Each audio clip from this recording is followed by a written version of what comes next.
Hi, you guys. My name is Guru Shakia, and welcome to my beautiful channel. I am in nature right now. No, today I felt guided to speak upon rape. Um, my guides just want me to share my story with others so that I can help others. And this is quite one of my serious topics, obviously.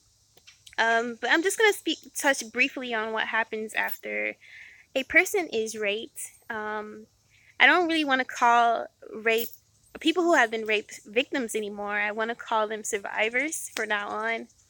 But a very common thing that I noticed that happens after rape is the fact that a lot of us lose our voice. Like, I remember looking at an article by Maya Angelou.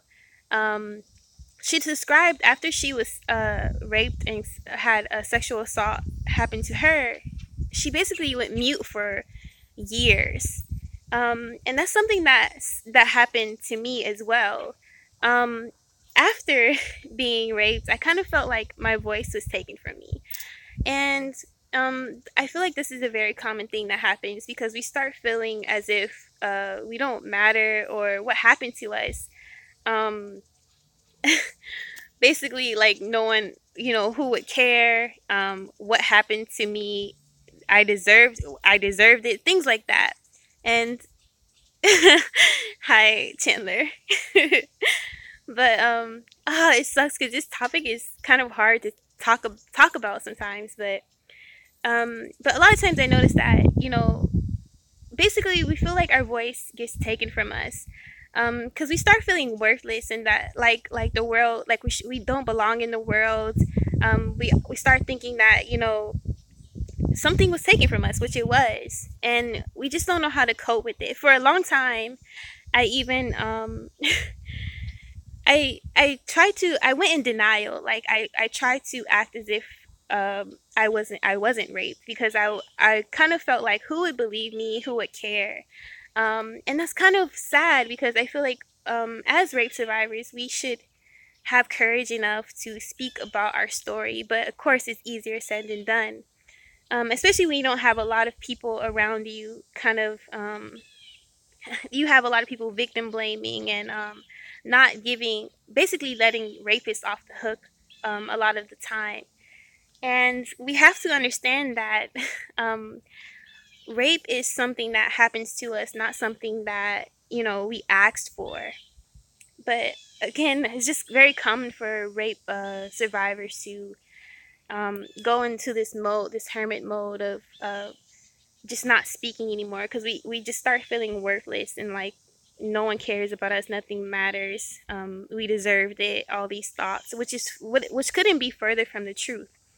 I'm just here to remind you that you are worthy, and that you belong here. And again, what happened to you is not your fault. um, and we really have to rise above. We can't let the bad things that people do to us basically cause us to stop living or to stop striving for more in our lives. Even if we have to take our wounds and use it as our strength, whether it's helping others, whether it's just taking your power back. One of the ways that I took my power back or my voice back, a lot of times, like for example, being raped can make you want to cover up, or make you really want to hide from the world or the opposite sex or whoever you're raped by. But that was making me very miserable. So I decided to take my power back. One of the ways that I took my power back, or my voice, it doesn't always have to be a literal thing, but I guess I'm taking that back too during this video. One of the ways I took my voice back is by taking my body back, meaning I stopped covering up because that happened to me. I actually nude modeling and nude self portraits is a way that I took my power back because it's kind of and it's different for everyone. It's what you're comfortable with. I'm not saying go push yourself, but nude modeling is something that I've always felt empowered me, and I feel like doing that I channel my weaknesses into strengths, basically. Um, and yeah, it's like you have to find a way to get your voice back, whether it's through poetry, whether it's through art. But just don't let something like this defeat you. You have to rise above. And part of what I do to own my voice is by owning my sexuality. A lot of what comes with rape is shame and guilt around sexuality as well. But it came a point in time where I was like, no, like this person is not going to have my power. Fuck that. Again, it's something that happened to you, that was put upon you, not something that you asked for or that you deserved. So eventually, though, being being raped though suppressed my sexuality, all these things. But it ultimately made me miserable and gave the other person power over my life for so long. But right now I'm working on pushing back when I make these videos, or when I do nude modeling and I post pictures on Instagram, or when I do it professionally, or whatever, I choose to do. But yeah, I think I got a message from my friend. Said, "Hey Shakia, I'm glad that you're strong and that you are a survivor."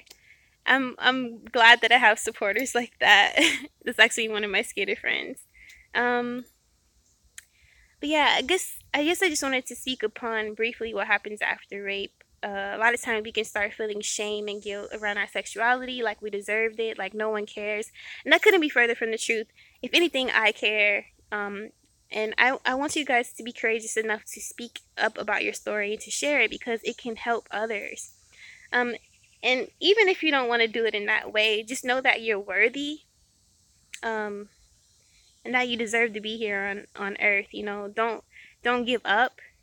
Keep striving for more, even if it's a little bit at a time, a little bit a day. Take it a day at a time. It's no one telling you to rush to heal, but I want you to start being courageous enough to try to turn your wounds into strength. Um, but yeah, I don't know if you guys have any more questions about rape. But it is not your fault. My guys want to keep telling me that. Because it really isn't. You have to, one day you just have to forgive, which is easier said than done, like I'm saying. But it starts with you, and understanding that you're worthy, and that you are strong, and that you can overcome. But yeah, that's it, you guys, on this topic for now. Peace.